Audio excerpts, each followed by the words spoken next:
Brooklyn and what this means for them going forward. But you look at this Dallas squad currently sitting at 28-26 in the Western Conference, 9.5 games back of Denver. We knew that they needed another piece. That became very apparent, especially when Luka missed some time, and you heard Jason Kidd say they need someone to step up. That was at one time Spencer Dinwiddie. But ever since losing Jalen Brunson, it seems like that they've missed him desperately. So now they get a piece like Kyrie. What can this do for Dallas? It depends how you view Kyrie Irving. He's a litmus test. He's a Rorschach test, I should say. People see in him whatever they think about Kyrie Irving, the player and leader. I can tell you some GMs out there think that he is worth whatever difficulties come with Kyrie Irving, and some don't. I'm probably in the camp that is skeptical it's going to work out, but Zach, you hit on it. You've got another all-world scorer. You've got help for Luka Doncic, the kind of offensive help that you have to have, especially when you get into playoff basketball, best-of-7 series, rotations that shorten up, defenses that tend to improve, half-court offenses. You're not going to run and gun as much. And so if Kyrie can replicate not just his talent, but the success we saw him have with LeBron James in Cleveland, Dallas becomes absolutely good enough in a really crowded Western Conference, especially with the question marks around Steph Curry and his health. Dallas becomes good enough to be a real contender. We've seen Luka Doncic carry this team basically by himself. They had Brunson, but basically by himself to a conference finals.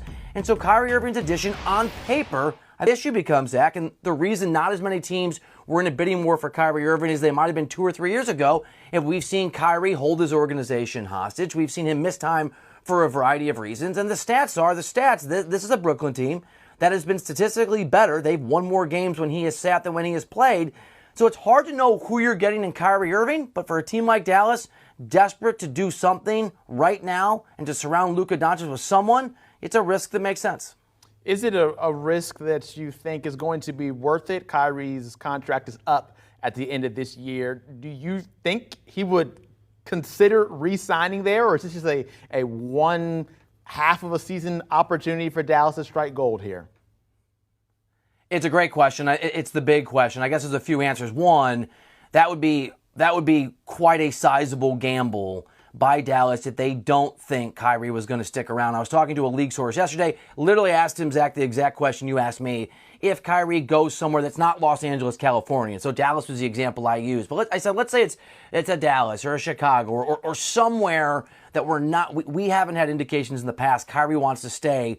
Will he stick around if he's traded there? And this league source, familiar with Kyrie's thinking and familiar with some of the teams involved, told me the view around the NBA is that Kyrie simply wants to find a place that he can win and that he can get paid, an organization that will pay him, let's say 4 years, more or less a max deal.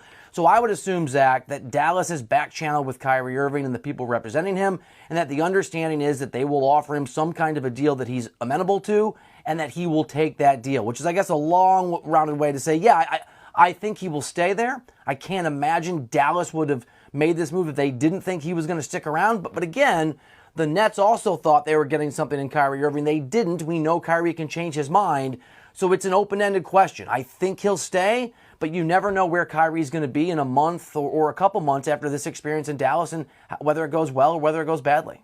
I think one thing that's for sure you really can't debate is that Kyrie's the top 5 point guard in this league right now when he's out there playing. How does he match up with Luka on the field? Who's going to be on the court? Who's going to be the one on the ball? How are they going to make that work? And will it result in success?